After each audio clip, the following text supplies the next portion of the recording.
But to your point, I think there's a fine balance that you have to find where when you go to the city council, when you go to the residents, the taxpayers, to be able to say, yeah, we need X amount of dollars, whether that's $100,000, $1 million, whatever that number is.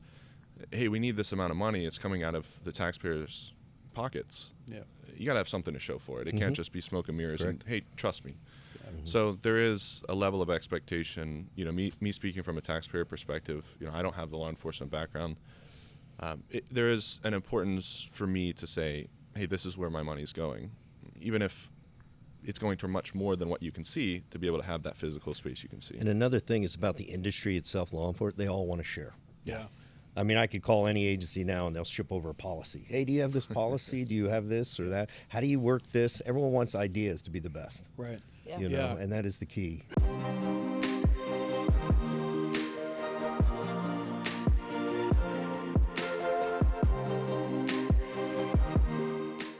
So, hello, Caity. James. I thought you were just going to be silent on that. That'd be good. So this episode is an episode that I wanted to do because I owe the Real-Time Crime Center physical build industry an explanation. But also I wanted to bring some experts in from a couple of our companies that are known in the real-time center industry, the real-time center space, right? So let me start by Explain saying, yourself. Yes, thank you. Thank you. I once said, only once I'm sure of it, that you don't need a real-time crime center. You need a computer, a desk, a radio, and a person, right? And there you can start real-time policing. And I still commit to that. However, there is a follow-up with that, which is you still need to do your research as an agency. You need to determine if you need a physical location that is not just a desk, a computer, a person, etc. And then once you do that research, you probably should build something, and you shouldn't do that yourself. I think that's an important distinction is you have the vision of what it's going to be, and then you can build based off of it, instead of looking at anything you can buy, buying it, and then hoping that it kind of materializes from there. Yeah. So I wanted to start off with that, right? Because first of all, I've known these gentlemen for quite some time now, and while I'm out consulting, I often tell agencies, you need to contact one of these two folks, right, or one of these two companies for your build. But I still submit that you should probably research what you need first, right? Don't overbuild, don't underbuild, right? I imagine both are terrible. So, You also start in the dispatch space where we're used to that, like really nasty, clunky furniture gives us PTSD. So I feel like that contributed to your wild rants about probably furniture. so. Yeah, I enjoyed buying cheap desks off of. I wouldn't say the internet, but essentially. Yeah. Right. Yeah, it's great. So, fellas, if you don't mind introducing yourselves to the dozens of viewers that watch our podcast, Millions. and who you are, where you're from, what company you represent, and just if you have something, just a little bit about what your company is, what it does, et cetera. And we'll start with Noah at the end. Perfect. My name is Noah White, and I'm with Fountainhead Control Rooms. We're a veteran-owned small business based in Atlanta, and we specialize in the turnkey design build of mission-critical spaces. Historically, we've worked in numerous markets, aerospace, process control, law enforcement, military, all sorts of different markets. Lately, over the last couple of years, we've found a distinct interest and passion in the real-time crime center market and working with law enforcement agencies to create these spaces, these real-time centers, either from scratch or building upon the table and chair that they bought from Jamie's recommendation a few years ago. The one recommendation. Yeah. That's right. Yeah. So we help them evolve that into a space that's cohesive, that's something that can last for as long as they need it to last, whether that's a couple months or a few years, a few decades, you never know. So, that's a good overview. Great, thanks. Sean? My name is Sean Arthur. I'm a retired lieutenant from Collier County Sheriff's Office, where my last assignment was project manager of our real-time crime center. And then from there, I ran it for 3 years. As soon as they found out Constant was our vendor on that, they found out I was retiring, they're like, hey, we want to get into public safety. So I started working public safety with Constant Technologies. They also do, we do a one-stop shop as well, just like Noah said, but we do Department of Defense, private sector, and now law enforcement, where my specialty is. Yeah. So interestingly, and tell me if I'm wrong, and curious what you have to say too on this, Caity, is real-time centers have this, in my estimation, a need to look good, right? So coming out of the dispatch world, we never had a need for a dispatch center to look good. We appreciated when they did, but we didn't have a need to. Right. What do you guys think about that? Do you think there is a need for them to look good? And if so, what drives that need? Yeah, I mean, I think we started in dispatch, right? And everything that you build there is really based on utility. How do we make sure that we have enough drawers to put all this stuff in and enough things for all these tools? As you build out your real-time center, we did more tours than anything else. And so having it look sleek, but also creating an environment where we're not just overloaded with stuff we don't need in drawers, but we have a space that's functional that can also change depending on what kind of event we're working. It's really important. I'd have to agree with you on that. Having the extra storage and things like that is important. But I remember once we finished our center, it was like 3 days a week I was doing tours. Yeah. For the community, special interest groups, whoever we could, high school students. Yeah. It just seemed like it was a regular thing. Yeah, being able to turn it over, right? Like you're working a critical incident and then you're doing a tour. Correct. And then you're hosting a meeting. Right. So having kind of flexibility to change what the room is important. Yeah, it's interesting for years, especially with DoD and public sector things. We really weren't able to talk about and share a lot of the spaces that we built for various reasons. Either it's classified or trade secrets, whatever that may be. It's odd to be able to say, hey, here's a room we did, here's another. And they actually want to give tours. And people want to see it. They want to show it off. Right. Yeah. But to your point, I think there's a fine balance that you have to find where when you go to the city council, when you go to the residents, the taxpayers, to be able to say, yeah, we need X amount of dollars, whether that's 100,000, a million, whatever that number is. Hey, we need this amount of money. It's coming out of the taxpayers' pockets. Yeah. You got to have something to show for it. It can't just be smoke and mirrors. Correct. And hey, trust me. So there is a level of expectation. Me speaking from a taxpayer perspective. I don't have the law enforcement background. There is an importance for me to say, hey, this is where my money's going, even if it's going to much more than what you can see, to be able to have that physical space you can see. And another thing is about the industry itself, law enforcement, they all want to share. Yeah. I mean, I could call any agency now and they'll ship over a policy. Hey, do you have this policy? Do you have this or that? How do you work this? Everyone wants ideas to be the best. Right. Yeah. Yeah. And that is the key.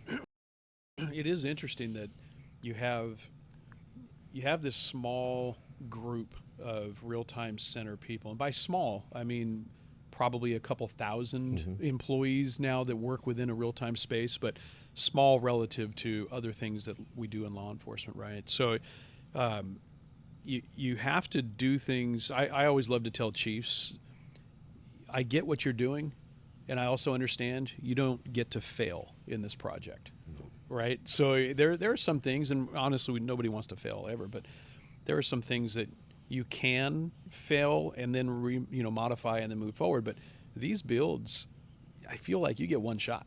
Yeah. You do, and I noticed that too. They get large money and then they build a room out. They're like, now what? Yeah. Seems to be the next phase. Yeah. And that's where I try and go in and try and help. Hey, let's try this. Yeah. And I go back to the original where we say the concept. I do believe a table and chair could work for a little bit as proof of concept. Yeah. But I also noticed you need a mission for that room prior to even building it. Yeah. When you're thinking about it, what is the room going to do? Because that in turn gets your workflow, the software, and it just builds off of that.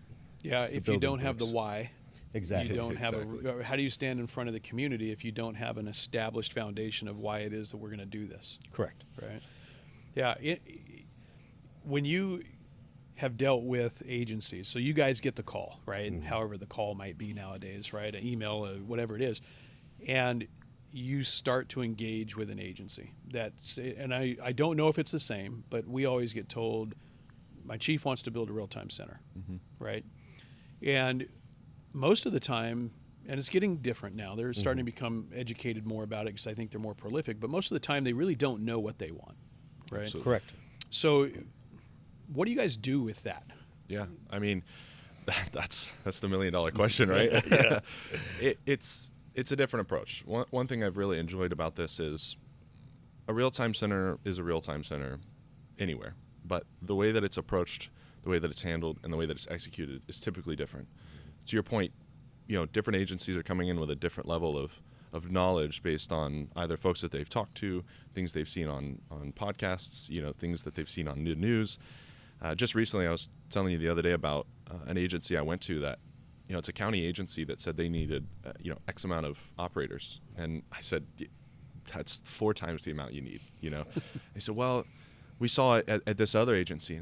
Well, yeah, but that agency does things a little bit different than you guys. So to that point, to your question, being able to talk with them and understand their operations, what their goal is, what their why is. Why are you building this center? Is it something that you're trying to be proactive, reactive, investigative? What is your ultimate goal of this center? And then from there, how can we expand upon that? And one more thing to add to that is the culture of the agency. Yeah. Every culture is different. Yeah. Every agency you go to. So you got to remember, when I talk to people, I do the same type of thing that you do. Is I also try and get the culture. Yeah. And exactly like Noah said, why do you need an 8x2 wall if you only got one person sitting in there? We try and guide them the best we can, on how we could do that room so it incorporates their workflow, their culture, so it's their room. Yeah. What would you have done differently with our room in Elk Grove? As we talk about this, I think we kind of made an initial mistake, and then we sort of self-corrected it. So when we first built our center, if Jamie hasn't told any of you this, we actually thought real-time crime centers were the most ridiculous concept in the world. Our chief, Jamie? No. Our We've chief, since corrected this and gave proper. he likes right. them now, to be clear. Commendation, yeah. But our chief presented this idea, right? Like most real-time crime centers come about, and Jamie's like, "So we're going to sit in a room and we're going to look at video." He's Sounds like, stupid. Yeah, that job sucks. I'm not doing Yeah. that. And then he went back to being a dispatch supervisor, which is arguable if he was great at that either. But we all agree, it was painful. Shout out to the dispatchers that suffered through that rain. But we kind of look at this concept, right? And we're like, I don't know, like the video wall concept, I'm not into it. And so we toured the country. We look at some other ones. We're like, okay, like this is cool. I see what we're going for. And then COVID hit, and then we really didn't touch the room. So like we had this built-out room. We went home. We operated a center out of our homes, and it really forced us to say, okay, we have this real-time information center. What does it do? And so as we're working from home, we started to really dive into communications and say, okay, we actually make the annual report and we manage all of our internal comms and we do all these things that we hadn't thought of when it came to live cameras. So by the time we went back to the office and we go back into the real-time information center, it totally changed what we did. And to your point, then we got to actually build out a center that we needed. We said, hey, we don't need X, Y, and Z. We actually need a stronger meeting space and we need stronger collaboration tools. And so in hindsight, I wish that we had started with that to say, hey, let's take a minute with that desk and the radio and the computer, figure out what it is that we actually need and what it is we want to do, and then we'll build from there. And so it worked itself out, but it is something I think about a lot. Yeah, it's interesting because the background of our center, it was built by the IT manager who did a fantastic job, honestly. It's especially for not being in the business you guys are in, fantastic job. Right? We got lucky. He gave us a center that we needed, Yeah. even if we didn't know what we needed. Yeah, but I don't think that's the norm, right? I think folks that try to just cobble one together, which no judgment on them, right? Sometimes you got to do what you got to do. It's no shade. Yeah. No shade. Okay, copy. Yeah. Thank you. But that's where if you see something that is pieced together, Yeah. like I see those, and I hope this is temporary, right? That's Well, yeah, I mean, you don't get me wrong. Obviously, I'd love for you to buy my stuff and build a nice center, right? Who wouldn't? But at the same time, my approach with agencies is, for example, that one that they said they needed 8 operators, and I talked them down to 2, and it's something that if I wanted to sell you for 8 operators, sure, that'd be great, for my pocket, but that's not why you do it. yeah. this industry is something that's very unique in comparison to most of the other industries that we work in, because it really makes a difference. It Right. really matters. And in a lot of control rooms that we work in, there's money on the line, there's jobs on the line. Here, there's also lives on the line. And being able to react to those things, whether it's an emergency response to a mass casualty event or to Jimmy's cat stuck in the tree, right? It matters to those people who call and need response. Yeah. Now, you wouldn't use a real-time center for a cat stuck in a tree, but you get the idea. And so starting off with those small little, one table from Costco that you put a 27-inch they found in the closet up, and you start it and you make it happen and you Yeah. get some wins. Well, you realize at that point either, path A was not the path we needed to go down, and thank goodness we tried. So now we go down path B, or you realize you were right the first time. Yeah. And then you establish that center. Then you get going. I think to your point, it creates a culture of pride, right? Now Absolutely. I've put all this effort into the center. I've got something I'm proud of, that my community's proud of, and now we want to invest in it. We want to, Yeah, exactly. add in technology, put in staffing, do all these things. If we've got a place that actually kind of represents that culture we're trying to build, I think it makes a big difference than just the Costco table. So I'm used to, like actually all of us are, used to working within law enforcement budget, right? Correct. And so there's always the what we want, and then there's the what we can get, right? Almost always. Very few exceptions. One of those exceptions, though, is when an agency receives grant funding. It's almost a one-time grant. Here you go. You have to do this with it. And I tell folks, if you have money and you want a center, then you should build one, right? So this is one of those times where you might not do the research that others would have to do because of budgetary things.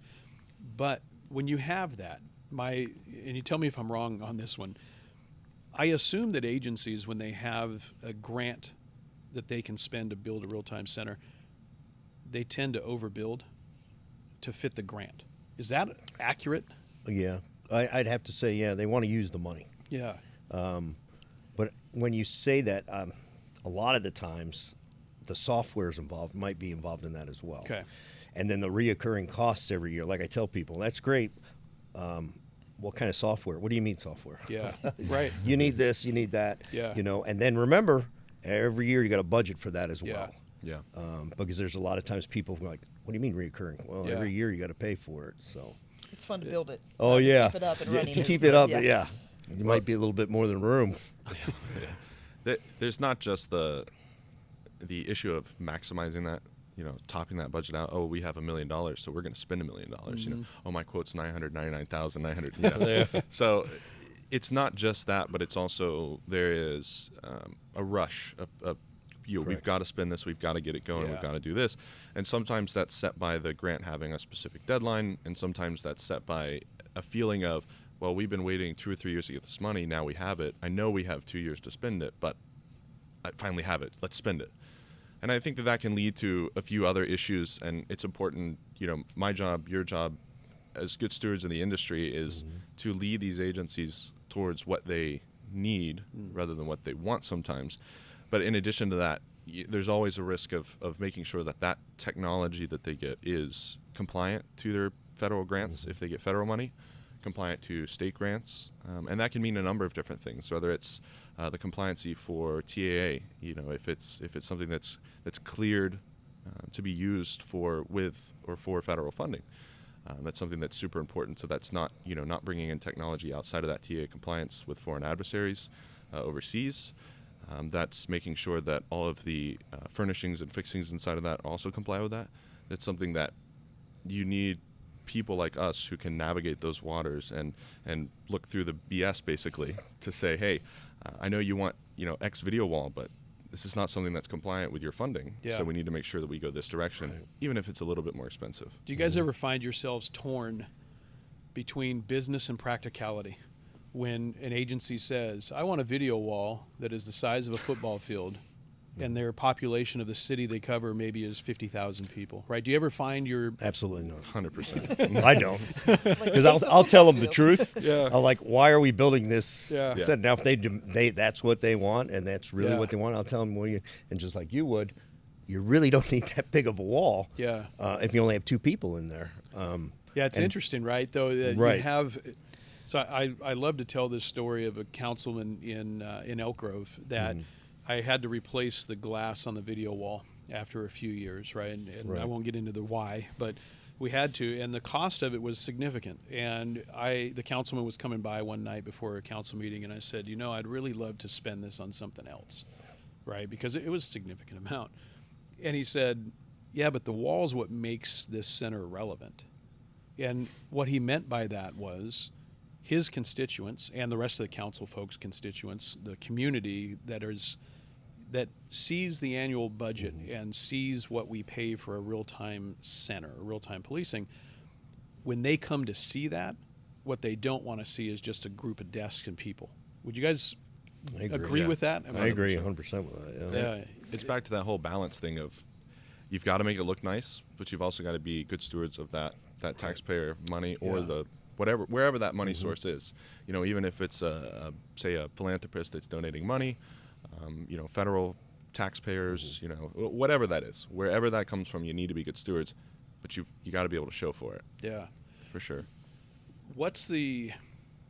So we're going to put our podcast work for good right now, right?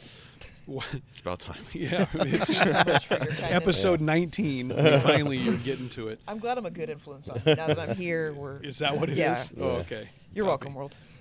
So I am an agency. I want a real-time crime center, or I've been told I want a real-time crime center. What should I do before I contact you guys? Like what helps me? What helps you before I even reach out to a company that can do the physical build of a center? I've had that happen. It's the space and the mission. Okay. What do you want the room to do? Yeah. And I keep harping on that because it's so true. That's how we start. Yeah. Do you want to watch cameras? Do you want to do incident command? Do you want to run events out of there, like parades or things like that? And do you want to do analytical work where you're going to debrief people on crime trends and sprees? I need to know some of that information so we can schedule, a meeting so we could get that workflow down. Yeah. And that workflow will generate, are you going to have a tactical dispatcher in there during main events? Because that changes things a little bit, And are you going to have command staff in there? Are there going to be other people in there watching, for the events? Yeah. So you have to look at all that. For us, I think I think one of the great things about both of our companies is we approach things slightly differently, but come to the same goal, and both of that comes from a place of care and passion. I know that there's a lot of love for the industry, a lot of love for, who you work with, especially you having the law enforcement background, and me just being a punk kid, with a lot of law enforcement We're punk kids engagement. Also. Yeah. I've got a lot of experience. I do have law enforcement background, just on the other side. So I knew I recognized it. Yeah, So I does know. Katie. Yeah. Miscreant. So, we do take things a little bit differently. It's great if you can come to me and say, hey, no, I've got a 20 by 20 space. I need to fit 4 operators in there, and here's my SOP. Yeah.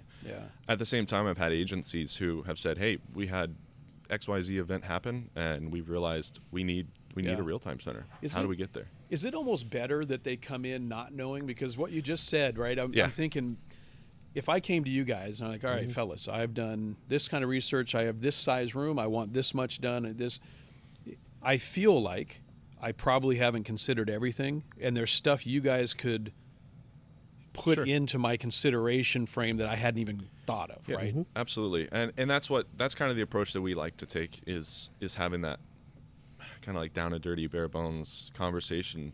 I tell individuals that I work with all the time, if you just sketch it on a bar napkin one day while you're out having a drink and bring that to me, that's fine. If you have a fully fledged design, that's fine too.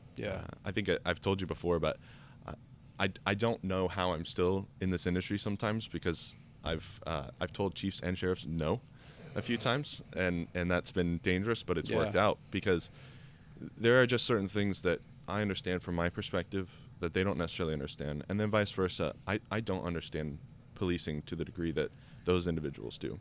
So to have those coming together of those great educated minds, if you'd call mine that, those great educated minds of their individual fields, I think it can spark incredible things. And I think people look to companies like yours to give them best practices, to give them considerations, to give them things that they need to consider, but also maybe stuff that they don't necessarily need, but also it's either going to make the room look better or function better, right? Well, we've had that a lot, where they'll say, "We just want you to.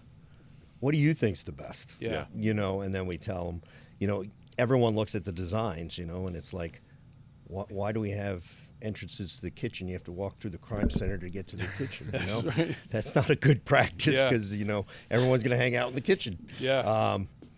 So Yes. and a lot of when it went back to the design, I keep telling them storage too. People don't realize the storage, and also if you need a kitchenette, if you need that, how long are these people going to be sitting in there? Yeah. I think trust is a huge piece of that. I started my private industry career in customer success, and I learned that lesson with, hey, yes, you want to find a vendor that fits your budget and all these things, but you really need to be able to trust you to just say, hey, just draw on a napkin for me, like Right. what works, Right. and trust that you're not going to draw this football field size center. I think that's important. Like when we're having these conversations, is finding partners, public or private, that you can say, I don't know anything about police work. What does this mean? How do we do this? And making sure that you're both on the same page on what you want. Well, what's good about that too is that I don't come in with an ego saying, no offense, but not, hey, I've been in law enforcement for X amount of years, and I think we do it this way. Yeah. I come in going, hey, with a sense of humility, saying, hey, I don't know anything about it, and there's a strength there. When on the flip side, there is a huge strength in you having that law enforcement background where, you I was can wondering if come you're in. going to get to that. Yeah, Where you come in. I was like, I think I just got dissed. Yeah. Well, there's a point where Sean comes in with his big head. Watch us on YouTube for the fight. Yeah. No, but there are. That's what I mean by I love the approach that both of Yeah. us take, because you guys have an approach that we don't offer, and we have an approach that you don't offer, and it really, honestly, I can't think of a bad center that either of us have done. Yeah. Yeah. Which is, I mean, it's That a great sounded point, really right? biased, by the way. No, you're right. A great point to Well, that is you have, and I always say this, and I hope that it changes soon. The industry is severely limited with folks like the three of us that came from the real-time center space, right, and the law enforcement space, and others that are out there now. But fast forward 5-10 years, and there's going to be so many more, right, that can come and give those examples, and might even be able to just do it agency to agency, right? Here's what we can do. Here's what we have done. But there is also a lot of value in I'm dealing with somebody who is tech specific, who is hardware specific, who is whatever it is, right? And so it's a great point, right? That balance between the what has been done, what's worked that's been done, and what hasn't been done, and where are we going to go with that.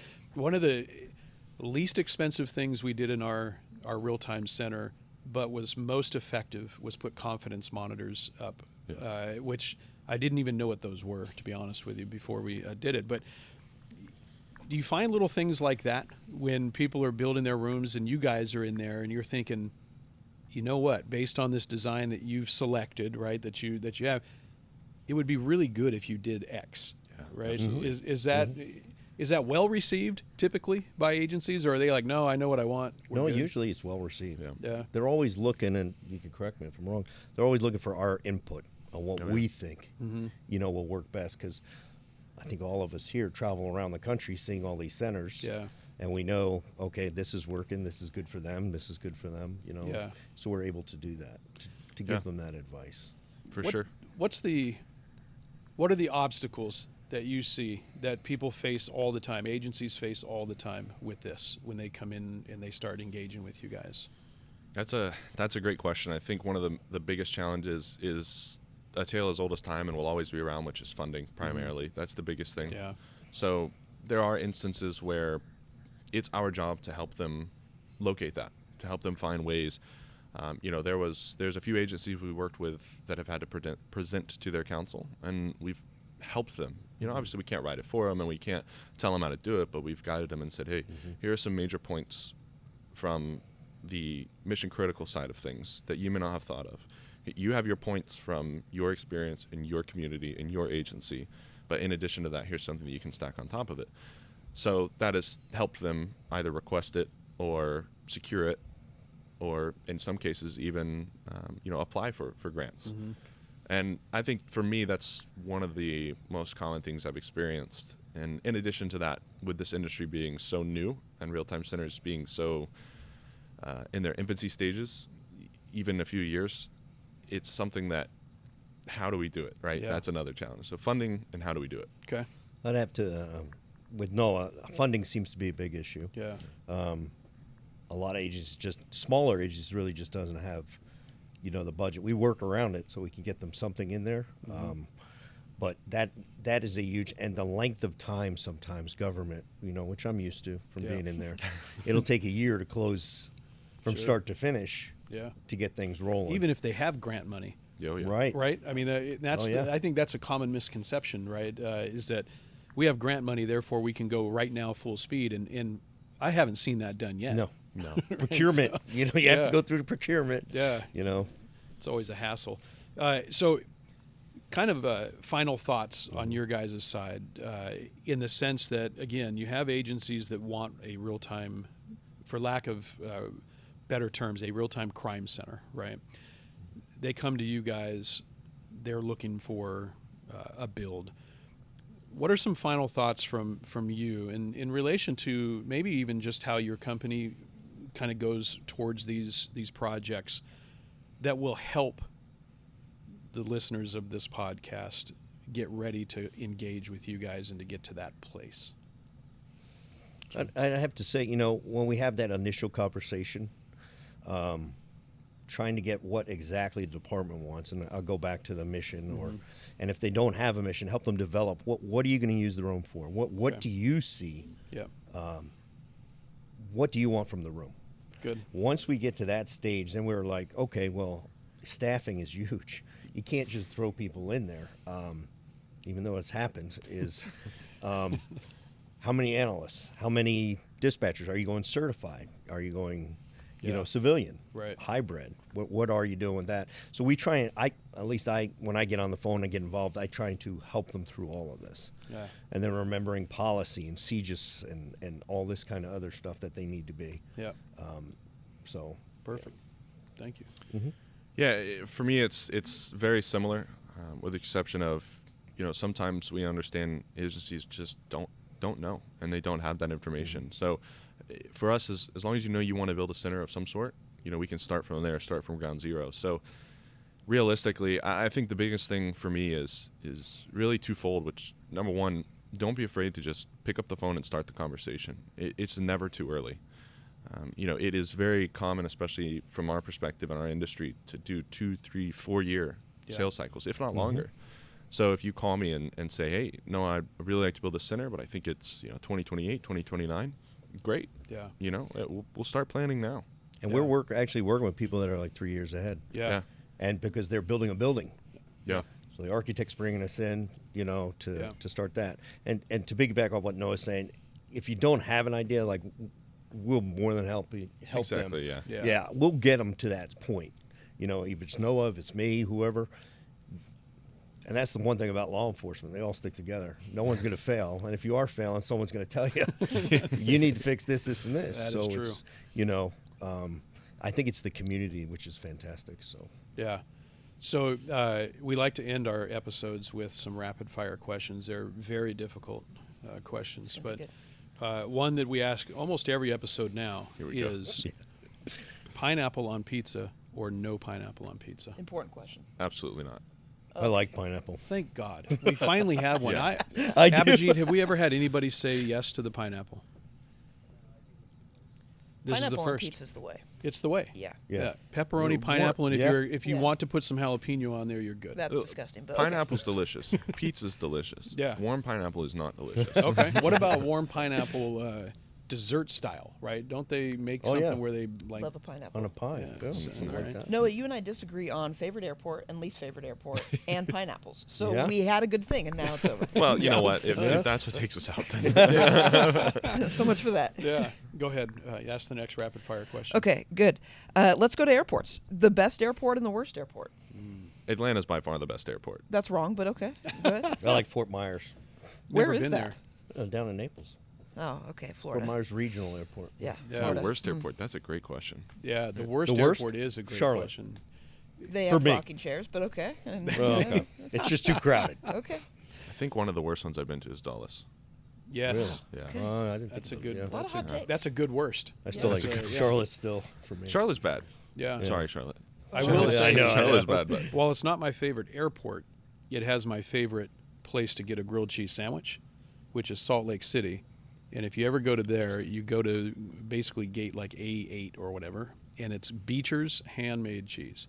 If you like a grilled cheese sandwich, that's where you go. Shout this out is how to our sponsor, Beecher's. Beecher's for this Yeah. episode. Yeah, thanks. But Yeah. see, that's what makes Atlanta so great. A few things. One, it's a line. It's Yeah. a very long line. We have a train. You're just wrong. We have a train next to an airport. We have two trains actually. Yeah, And then there's every food option you could ever Yeah. imagine. that's true. That is true. Incorrect, but it's okay. It's good. It's fine. So, thanks again for being on here. Here's what I love about this.